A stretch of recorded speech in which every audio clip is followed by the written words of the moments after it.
परीक्षक, शिक्षक वर्ग आणि माझ्या बालमित्रांनो, सुप्रभात.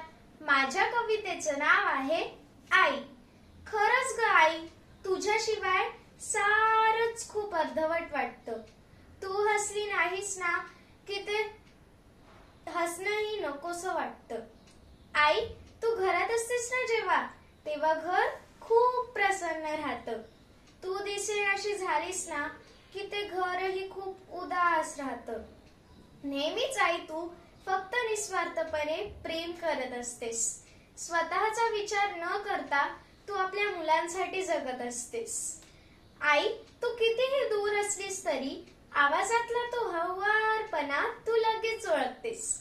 आज काहीतरी बिघडलंय ना तुझं, असं म्हणून तू लगेच मन हळवं करतेस.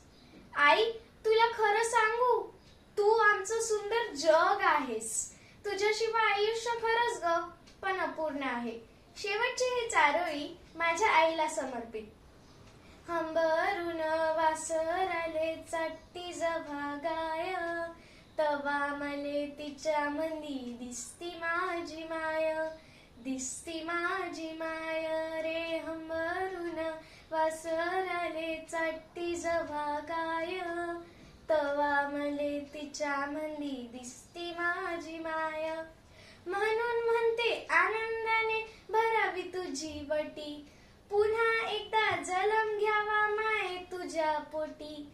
तुझ्या चरणी, अग तुझ्या चरणी, तुझ्या चरणी ठेवून माया धराव तुझ पाय, तवा मले पाया मंदी दिसती माझी माय. दिसती माझी माय रे, हंबरून वासराले चाटे जभागाय, तवा मले तिच्या मंदी दिसती माझी माय. दिसती